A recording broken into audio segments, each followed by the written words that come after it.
Hi, I'm Sharon. I'm the Youth Services Consultant for the Vermont Department of Libraries. It's May. Happy May, everybody.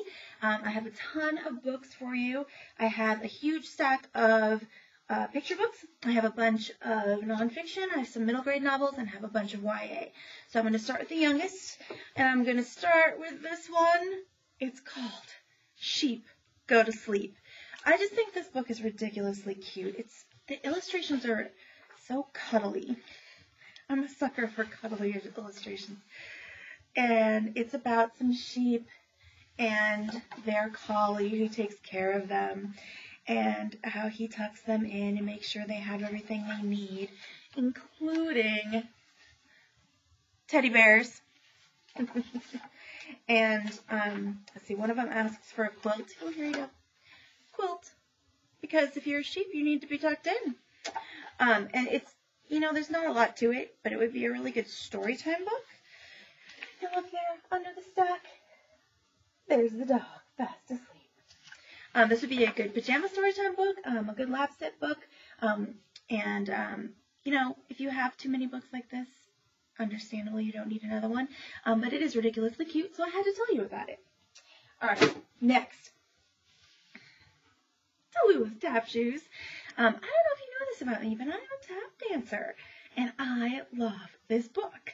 So this book is not only about a girl who tap dances, but it's about a girl who doesn't want to tap dance, which I just don't understand. So it's about these one girl who goes to ballet camp, but the requirement is, it's dance camp, and the requirement is that she take ballet and tap. But she only likes ballet. It's the only thing she's interested in, and so these pictures are so cute. She's going to ballet, and in ballet, she's the best student in her class, and she loves it. And her little brother is there with her, and he's really excited about tap class. And she is not, because it's something different, and she's not sure about it. And when she gets to class, she's even more unsure about it, because she's terrible. And she's not terrible. She feels like she's terrible, and she's not as good as she is in ballet. And the teacher is trying to help her, and she feels like she's being criticized. Meanwhile, this other little girl up here, she's doing fabulously in tap and struggling in ballet. Anyway, the two girls become friends, and they realize that they both have the same problem, and they decide to work together and help each other to become excellent dancers. And I just think the art is really cute. It's a little friendship story. It's a lot more to it than you'd think. But the little kids are just going to like the dance stuff and the art. And the older kids are really, I think, going to relate to this idea of what does it mean not to be good at something, and also making friends in places you don't expect. All right, next. This book is fantastic. Stella Brings the Family. All right, so in the tradition of Heather Has Two Mommies, this is about a little girl who has two daddies. And she runs into a challenge. And her challenge is Mother's Day. What is she going to do on Mother's Day? She has two daddies. She doesn't have mommy. And so she is really puzzled about this. And so when she's at school, she's really distracted and worried. And all the kids are talking about, well, this is what I'm writing for Mother's Day. This is who I'm bringing to the Mother's Day party. And Stella is so left out. And she's really, really worried. And so the kids are really cute. They ask, you have no mother, but who reads you bedtime stories like my mothers do for me? Hallie has two moms. Daddy and Papa read stories to me, but who kisses you when you are hurt? Well, that's a long answer, says Stella. I get lots of kisses when I'm hurt, either from Papa or Daddy or Nana or Aunt Gloria or Uncle Bruno or Cousin Lucy. But I still have no special guest for Mother's Day. So, of course, she comes up with a solution, which is to bring all of them to school. And here you go. This is her entire family that she brings for Mother's Day. It's really cute. And so I love how diverse this art is. So you see all the families. There's Howie has two moms, and someone brought her grandmother. It's just wonderful diversity in these pictures. Anyway, brilliant day. and little pictures of the kids and their families, and you see Lucy's is the biggest because she brought the most people. And then at the end, which I think is just the cutest thing ever, is this little thing here. And he said, on Father's Day, she tells her teacher, don't worry, on Father's Day I'll only bring 2 people. Not the whole family.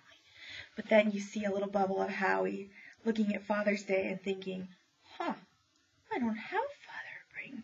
I have 2 mommies. So it's a cute little nod. I think only adults are going to get that. But this is a wonderful story. I think it would make a really good storytime story because it is a really cute story, but it's also an important story to have in your collections. I really encourage you to buy this. It adds that level of diversity that we need, and it's a much needed update to some of the older stories. While a lot of the stories are about, penguins and things, this is about a real family. So I think it's something the kids can identify with. So I highly recommend that you buy this one. All right, this is another cute one. This is a book.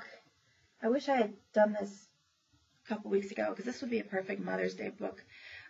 This is a gift book. This is one of those books that you are going to want to buy for everyone for their birthdays. It's called I Wish You More. It's very simple. You see a little art. I wish you more we than me. I wish you more hugs than Uggs. I wish you more woo-hoo than whoa. I wish you more will than hill. I wish you more can than not. I wish you more snowflakes than tongue. I wish you more pause than fast forward. Look at that. The art reminds me a lot of Peter Reynolds. It's that sweet art. I wish you more bubbles than bath. I wish you more treasures than pockets. I wish you more stories than stars. And it's just unbelievably sweet. So if you're looking for a present for a teacher, if you're looking for a present for your mom or whoever, this is a really good gift book. This also could be good to add to your collection. There's not a lot to it. Probably isn't the best storytime book, but it could be a really good laugh set for your parents. So something that you might want to add. All right. I love this series. There was another one that was published, I think last year. It was called The Odd One Out. And I just think that the art in this book, these books are fabulous. So not only is there it says, where's the pair? And so not only is there an art piece here where you have to find the matching pair, which, let's see if I can do it. It's backwards. There and down there. But there's also a poem that goes with it. Down from a tree a bird descends, joining a flock of feathery friends, stretching their wings and tweeting together, which 2 of the group are birds of a feather. And so there's all kinds of animals. Each 2-page spread has a new poem and a new matching theme. You can see there's a zebras.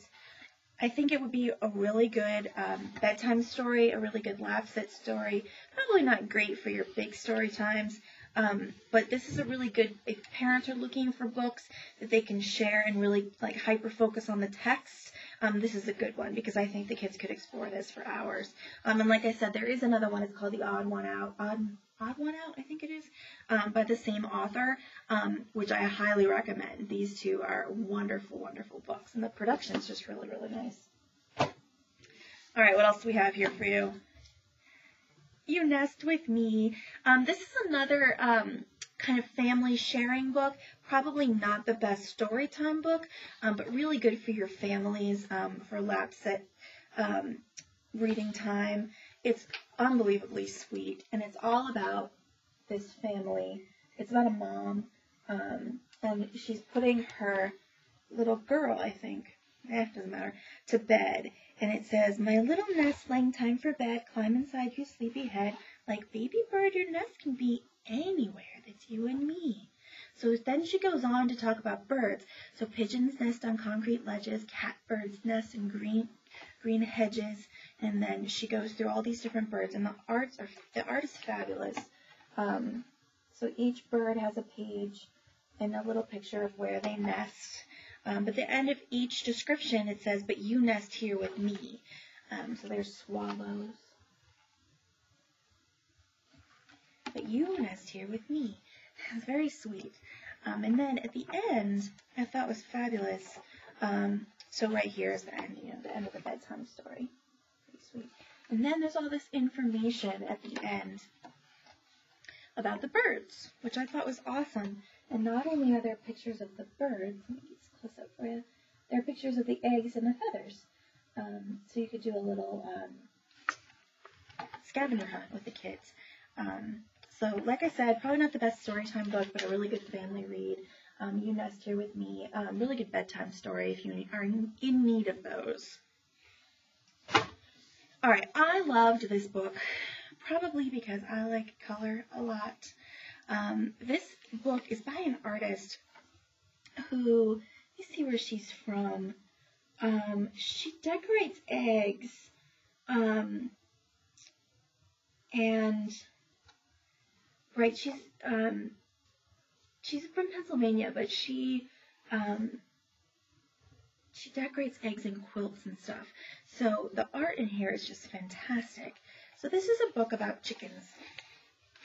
So there's the chickens, and they have these conversations, but there's this one chicken, because they compare how many eggs they've laid. And then, of course, the rooster doesn't lay eggs, obviously. But then Zonka doesn't lay any eggs, and they want to know why. And so they, try to guess, are you lazy? What's the problem? And she's too busy looking at the birds and the flowers and the bees and the grass. And she's very excited about all of this. And they're like, but you need to lay eggs. And she hadn't laid any eggs. And so finally, she said, they ask her, can you please try? And she's like, fine, I will try. And the pictures are hilarious. So there she is. She squats and she clucks and she fluffs herself out and then she pushes and she pushes. I think the kids won't understand why that's so funny. And then she stood up and looked at her egg, and her egg was not brown or white or blue like the other chickens. Her egg was fabulous. If I was a chicken, that's what kind of egg I would lay. Anyway, so she's like, is the egg is too much? Is it too much? Beautiful. And she said that she doesn't lay, in the end, she doesn't lay that many eggs, but the ones she did lay were worth the wait. I just think this is a wonderful book. It would be fantastic for story time for your little ones. It's short, but it has a fabulous message, and I really think the kids would get a total kick out of it. There's even some counting they can do in the middle where they talk about, how many eggs each chicken laid. You could do some counting with them, mix in some math. Hold on a second, where's that page? Gloria, I've never laid an egg.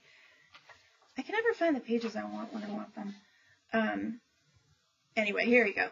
So you could count the eggs too with the little ones and see how many eggs each of the hens laid. And then they could decorate their own eggs too if you do a craft with story time.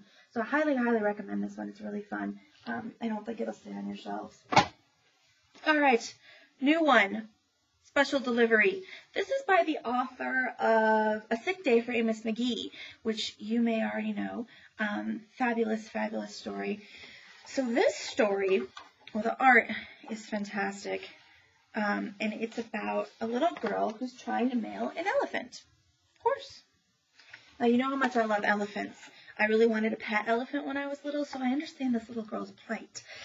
The mailman is a little concerned that it might take too many stamps, and so then she goes and tries to recruit a pilot, and the plane is not big enough for the elephant, and so she keeps trying to recruit people, and she gets this brilliant idea to try to get this alligator to take them down the river, which I just think is hysterical.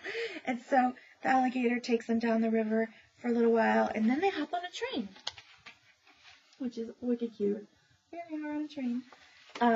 And so the whole time she's saying that she is taking this elephant to her great Aunt Josephine, who lives almost completely alone and really could use the company. She tells everyone this.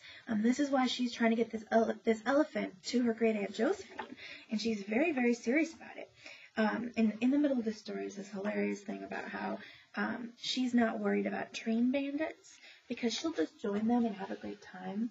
And it's hilarious. It's kind of a departure from the rest of the story, but it's really funny, if for nothing else, than to see the elephant with the mask on. It's just so funny. Anyway, but beyond that, the cutest part is at the very end, when she finally gets to her Great Aunt Josephine. And look at this, Great Aunt Josephine, you see her? And all of these special deliveries she's received from everyone who's worried that she's lonely. And the newest one, the elephant. It's just really precious. And so Great Aunt Josephine is very, very pleased. She gives her some hot chocolate. And then the little girl's name is Sadie. She writes a letter to the alligator to thank him for his help. This is a wonderful, wonderful book. I can definitely see this being on the Red Clover list for consideration. So I would recommend that this could be a good purchase for you. All right, next, Max's Math. Now, I love math. Not all kids love math, and not all of you love math. But this book is fabulous. It was illustrated by the same guy who illustrated Papa's Mechanical Fish. So the pictures are great. And it's about a little boy who is going in search of problems. And so the first problem, the whole thing is like a big math problem, but it doesn't feel like a problem. I just love the way this is laid out.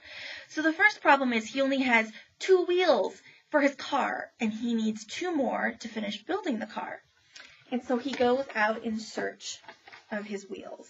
And then he starts looking for problems and that he can fix. And so he drives off, and he cruises down the highway past 10 vehicles. And you can see.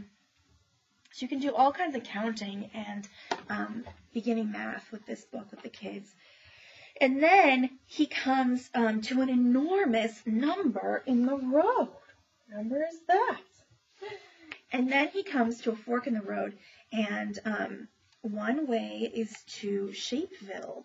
And so he asks the traffic officer whether he should go to Shapeville or to Counttown. He's like, well, what are you looking for? He's like, I'm looking for problems. He's like, you can go either direction to find problems.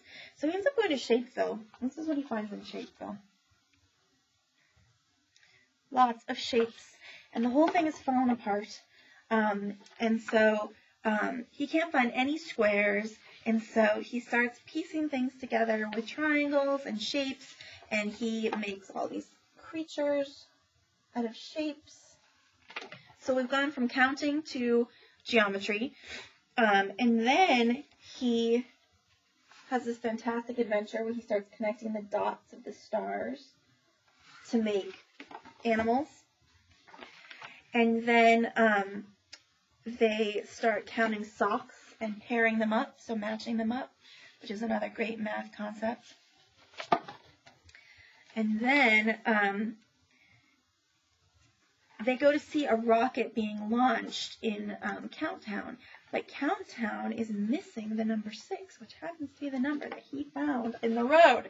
So he helps out with the countdown by putting his number 6 in the lineup, and is able to help them count down and have the rocket launch, which is fantastic. And then they have a Shapeville feast, which of course is fantastically geometrical. So this book is great. It's got so much math in it, but it's a fun story too. Oh, at the end, he goes to bed, he counts sheep. This is a great story, especially if you're trying to mix in more STEM to your story times. If you're in the VLI program, this might be good for you for basic cognitive skills. This, I think, is just a really wonderful story, and you can do so much with it. It also, for your preschool kids, it could make for a wonderful story time because you could do so many activities with this. So I think this is a really rich book, something that I think you should consider purchasing for your library. Okay, I have another one. It's called Orangutanka. That's what it's called. It's by Margarita Engle, who you may know is a poet, and she's won many awards. And the very beginning of this book, this is called it's a story in poems. So it's a note about Tanka or Tonka. I'm not really sure which one it is. We're going to say Tanka for right now. tanka poems. Orangutanka is written as a series of linked tanka poems known as a string of tanka. And basically the way a tanka poem works, it's a Japanese form of poetry, is it goes short, long, long. So there are 5 lines, and so it'll go short, long, long. So every page is a different tanka poem just like that. And the illustrations are fantastic. So here's your orangutan. Thank you. And there's your tanka. You can see that short, long, long. And they don't use the exact syllable counts, or she doesn't in this book, which I think is kind of nice. So the whole thing, it's a story about these orangutans, and there's a whole family. There's Papa and Grandma and the baby. And you find out that they're in a wild animal park or zoo or something like that. And people are watching them. And the little baby gets scared, and so Grandma has to come and rescue him. And of course, there's also dancing. Okay, so the best part of this book, I have to say, is the end. Okay, so after that whole awesome story, there's an oranga dance activity. Who wouldn't want to do an oranga dance? Imagine rainforest music, insects boom, zoom, and hum while green leaves swish. Twigs rattle, branches drum, and thunder booms. Can you dance like a happy orangutan with energetic legs and arms?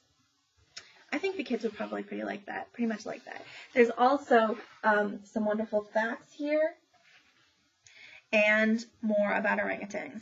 So this book covers Common Core pretty much, soup to nuts. So you've got poetry, you've got science, you've got dance. So I would say you could read this with your older kids and have them write their own tanka poems or their own other kinds of poems if you want to. You can have them count the syllables and see which lines are longer or shorter. You can have them learn about orangutans. They can dance. They can do all kinds of stuff. This is a wonderful, wonderful book by a wonderful author. And plus, it's fun. It's good fun. All right, last but not least for my picture books. I told you I had a lot of them. This one is by one of our local authors, Little Red Henry by Linda Urban. This is her newest one, and it is so cute. You need to own it. It's about a little boy named Henry, and everyone loves to baby him. And he is sick of it. So they try to feed him, and they try to dress him, and they want to take care of him, and he wants to do all by himself. And so one day he tries to do things by himself, and he does. He does fine. And this is his series of getting dressed pictures. He's trying to get dressed. It's precious. So he gets dressed, and he's fine. And then he goes over to his friend's house, and he has adventures, and he's fine. And so the whole family is at home now, bored out of their minds, because their whole lives were taking care of Henry. And they're like, what do we do without Henry to take care of? And so finally they figure out they have other things they want to do, so they start writing stories and dancing and playing games and things. And then at the very end, and this is the cutest part, so he, of course, all by himself, gets himself ready for bed. And then he gets himself in bed, but he was all alone. Oh, what is he going to do? And so he hollers down the stairs, can someone please tuck me in? And they all run to tuck him in. So this is a great story about that balance between being a little kid and being a big boy. It's also just hilarious, and I think all your kids are going to love it. Plus, Linda Urban. So, purchase done, right? Okay, that's the end of the picture books for this time. I'm going to move on to nonfiction right now. All right, I have let's start with poetry. Not really nonfiction, but you know what I mean. This book looks awesome. It's called Hypnotize a Tiger. If you need extra humorous poetry books in your collection, I highly recommend this one. It's really fun. The art is fantastic. Look at this art. Look at all this. And let me just read you some of the chapter titles. There's sections. The first section is called the Critterverse. And then there's a section called My Peeps. And then there's the insect section. Then there's poems of a particular vehicular nature. There's schoolishness, facts poetic, word crashes, goods and not so good eats, and miscellaneous silliness. It got wonderful reviews. It looks fantastic. Like I said, if you need some good, funny poems for your collection, look no further. All right, on to some real nonfiction. How about Octopus? This book got phenomenal reviews. Every once in a while, they come out with these awesome, just awesome books.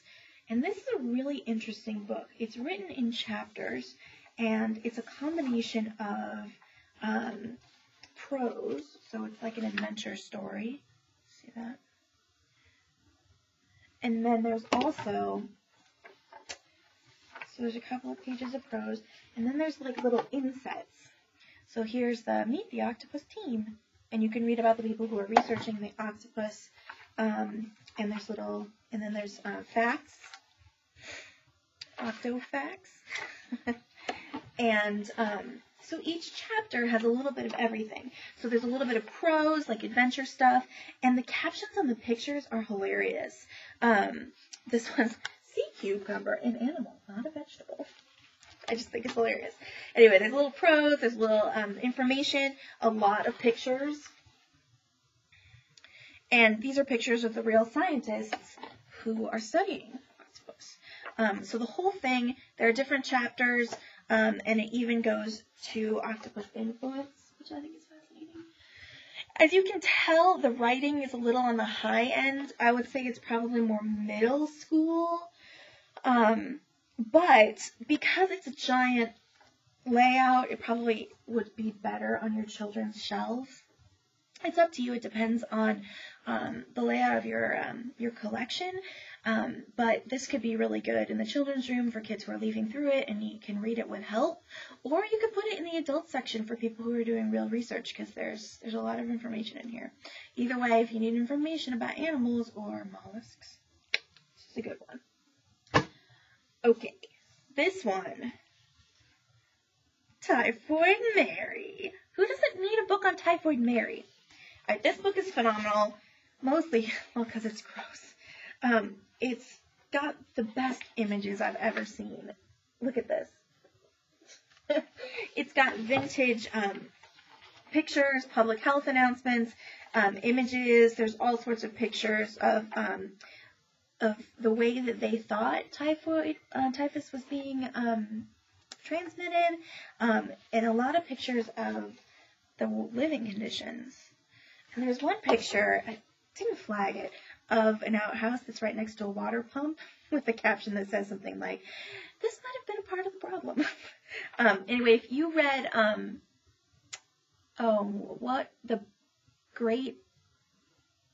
it was on the DCF list last year, and it's about a boy who was researching typhoid.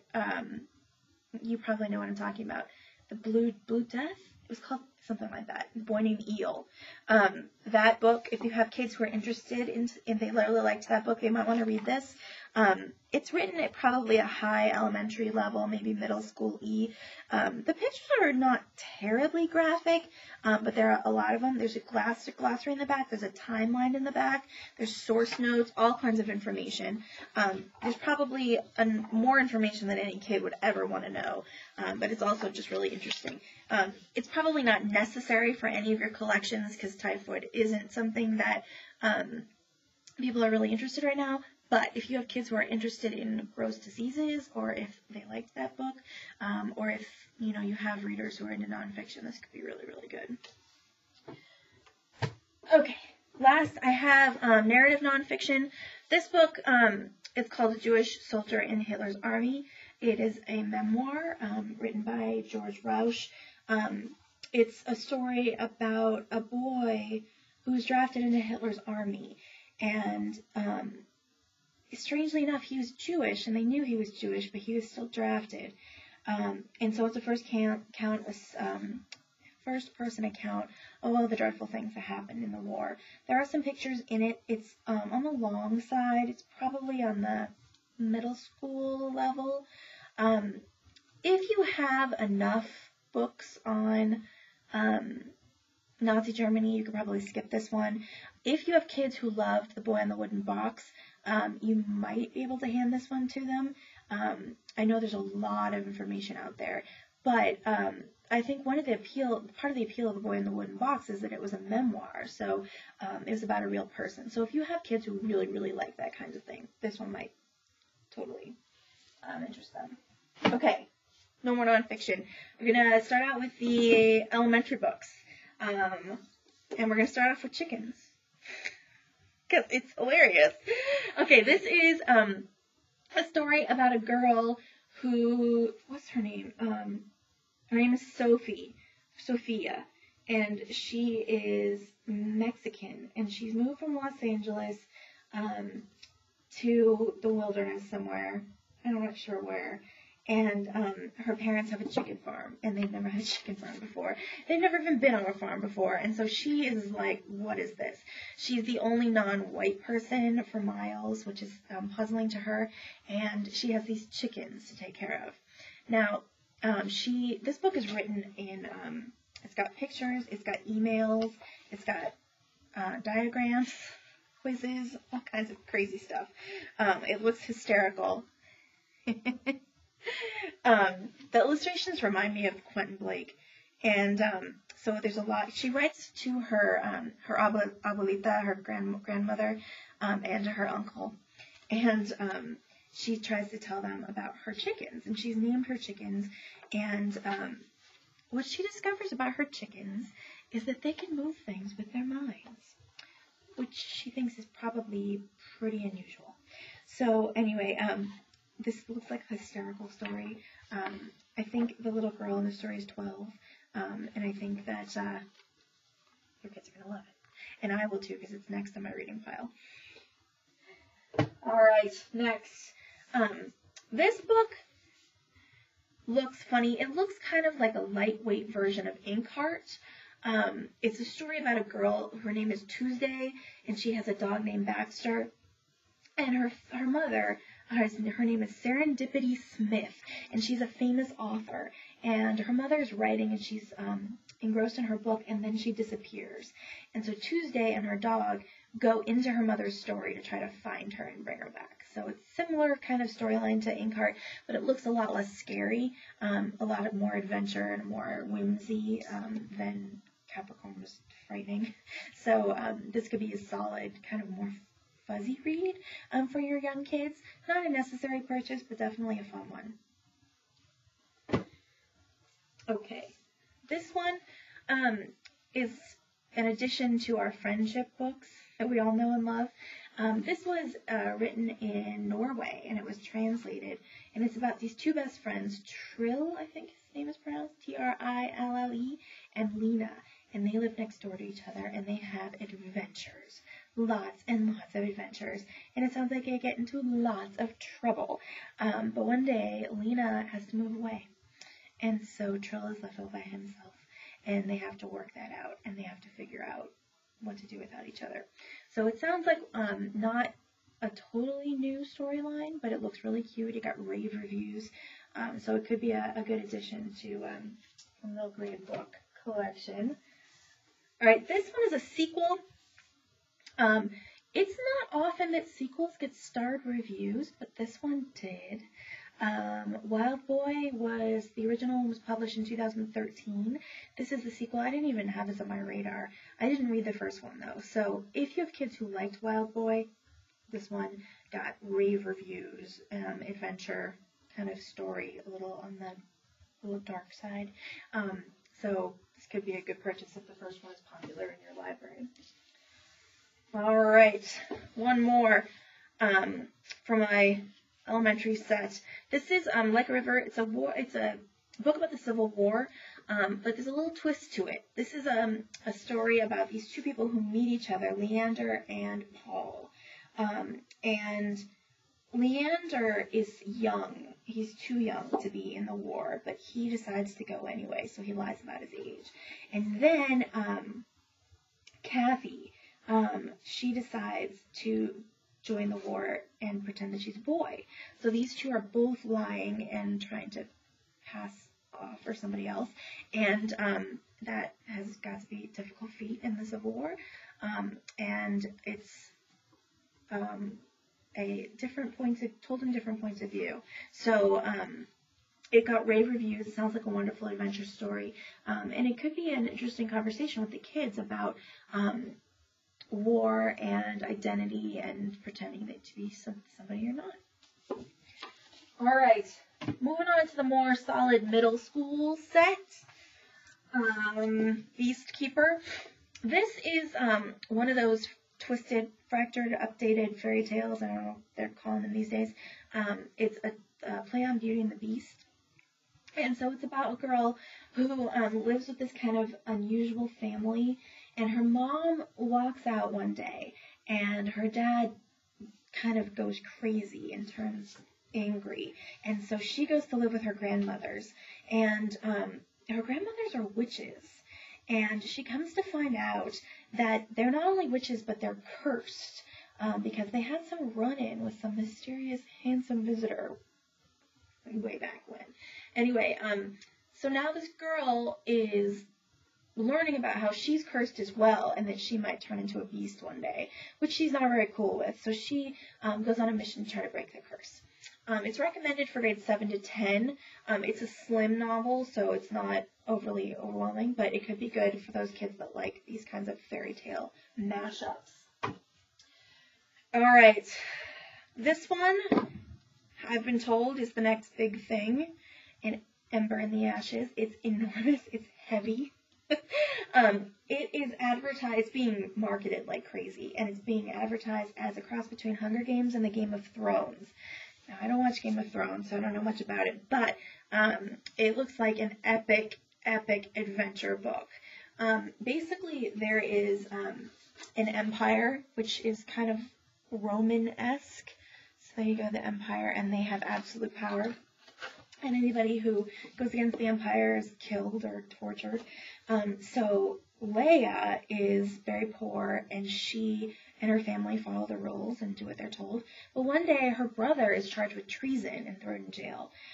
So, you know, she tries to take stock, and she's approached by this rebel group who offers to help her get her brother out, but in exchange, she has to spy for them on the empire. And that involves going into a military academy and spying on the empire, which is kind of intense. So she decides to do that, and she meets a kid who was trained as an assassin for the empire, basically from birth. The two of them become friends. It's an enormous book. It's probably about, 500 pages. And I don't think this is the last one. I'm guessing there's going to be more than one in this series. It looks like a great epic adventure. So if you have kids who really like these kinds of epic adventures, then this could be a good one for them. All right, on a lighter note, this book, well, first of all, the cover is awesome. It's called We Are All Made of Molecules. This is kind of an update on the Brady Bunch kind of story. I don't know why I say that, but I do. So these are just about it's about a 13-year-old named Stuart, who is brilliant, but socially not so much. And then Ashley, who's 14 and is the most popular girl in school, but not that great a student. And the problem is that their parents decide to get married, and now they are moving in, and they're complete opposites, and they're not sure why they have to be friends now or live together. So this is told in alternating chapters, and the reviews are fantastic, and it looks hilarious and really sweet. Kind of a light read, which I'm always looking for these kinds of light, funny reads with a happy ending. So this could be a good addition for your summer collection for your middle school kids. All right, another adventure. I've got a lot of adventures in this book, in this pile. A lot of big books. This is another big one. Michael Buckley has come up with Undertow. I just find the cover to be so creepy. This book is an epic adventure. It's a little more dystopic. It's about a society where they live on Coney Island, but Coney Island is deserted. It's kind of a wasteland right now, far in the future. And then this new race of people called the Alphas appear on Earth, and they are being kept in prisons on the island, and they are considered to be alien. They're considered to be aliens, and that they're dangerous, and that they should be kept separate from humans. And then one day, some of the alpha kids, they force their way into the high school and they get enrolled. I'm not really sure how that happens. I'm sure it's explained in the book. And so they become students in the high school, and this main character, Lyric, becomes friends with one of the alphas, and she starts asking questions about race and how people are treated and where people come from. So it looks like a combination of adventure and some deep philosophy. It could be an interesting discussion book. It got great reviews, a lot of adventure. So could be good for your collection. This one, another sweet book I can't wait to read. Boys Don't Knit in Public. This is about a kid. He's 17, and his name is Ben, and he got into really big trouble. We're not sure what happened, but he got into really big trouble. So now he has to do community service, and he needs to pick up a hobby.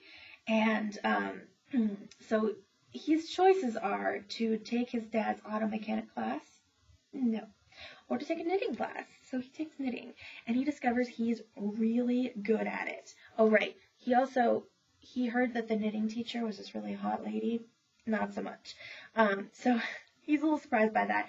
But anyway, he starts knitting and he loves it and he's really, really good at it. But now his father thinks it's girly and his friends think it's inappropriate. And so now he has to figure out if he wants to be public about this and, what knitting means to him. Definitely not, not terribly deep, but it looks sweet. Could be a good conversation starter. And I want to read it. All right, more darkness. I think I just have more darkness after this. What can I say? YA is dark. This is definitely a high school book. Charlie Presumed Dead. I would love to know how they made that image on the front. It looks like they froze a rose. I don't know. Anyway, this story looks fascinating. It looks like it could have a lot of adult appeal. Well, I'm going to read it.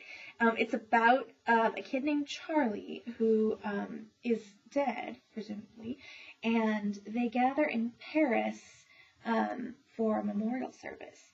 And Lena and Aubrey meet each other, and they discover that they are both Charlie's girlfriend. And they didn't know anything about him, and they didn't know much about this Charlie character either. So they go on this epic quest to try to figure out who this Charlie character is, whether he's really still dead, and why he was dating both of them and lying to them. So it looks like a combination of kind of some mystery and adventure, some creep factor definitely, and probably some good unrealistic drama. All right, next. This book looks super creepy. Check out the cover. Oh my god. Yeah. All right, so this is about a kid. Her name is Frances, and her brother is in an altercation, and then he disappears, and she gets really upset by it. So she's sent to live with her grandmother to escape some of her problems. And she meets this man named Peter, who says that he is a messenger. And messengers don't bring good news, and they are harbingers of death. And she starts having these bizarre kind of daydreams, and then starts doing drawings based on them, and they're fuzzy. And what she realizes is she's having premonitions of death too, and that she also is a messenger. So she and Peter go on a kind of quest to figure out if they can use their power for good, rather than this kind of darkness that they seem to have. It looks really creepy, and I've got stellar reviews, so this could be a good one for your teens who really like the creep factor. Alright, next. I'll Meet You There. I love Heather Demetrios. She's written a whole bunch of stuff for teens. Anyway, this is a story about Skylar. She lives in a trailer park, and her mom works the graveyard shift at Taco Bell, and she kind of sees that as her life if she sticks around, and she does not want that life, so she's dreaming of going to art school. Unfortunately, her mom gets fired, and money's a problem, so she goes to work for this motel, this kind of rundown motel in California, and there she meets this boy named Josh who's lost his leg in Afghanistan, and they bond. So this book has been described as very quirky, and it's about identity and kind of what you want to do with your life. So this is definitely kind of an older teen story. I'm guessing that they hook up in the end. I'm not really sure though. But it was recommended for high school. So this could be a good book for your collection if you have those older teens. All right, you ready for the last one? The last one is a graphic novel, and it is so flippin' heavy. Don't drop this one on your foot, okay? It's called Sculptor, and it's written by Scott McCloud. It's enormous. It's easily like 600-700 pages. Oh, it's only 500. The pages must be really thick. Okay, so this is a story. The art is done in like this black, white, and blue. Like this. The story is fascinating. It's about a kid who's a sculptor, and he makes a deal with death. He has this wish that he can sculpt anything he can imagine with his bare hands. But the trade-off is he only has 200 days to live. So he has to figure out what he wants to do with those 200 days. And as you can tell from the cover, do you see that? It's fascinating. So it's definitely a more high school level graphic novel. I know not everyone has that level in their collection, but if you do, this could be a really good story. And it could be a good crossover for kids who only read manga to get them to read a more graphic novel. So it could be a good purchase. It is a little on the expensive side. It's $29.99, and it's enormous. And this, it'll probably be a while before it's out in paperback. So, all right, that's all I have for you today. I have lost my little paper with my contact information on it. Wait, hold on. I have it, maybe. No, I don't have it. I've lost it. Anyway, I am available for you by email, phone. Do I have it? I have it. There it is. Contact me if you have any questions. The titles that I talked about today will be listed in the info section in the YouTube video. So if you press more info, the titles will be listed there. My assistant Aiden takes care of that for me because he's fabulous. Give me a call if you need anything, you want more recommendations. And also listen to my other video, which is What Sharon's Reading, and that will give you an idea of the novels that I've been reading. Since DCF season's over, I've been reading a lot of YA, and I can tell you a little bit about what I think you should be buying for your summer season. I hope you have a fabulous month, and I will see you next time.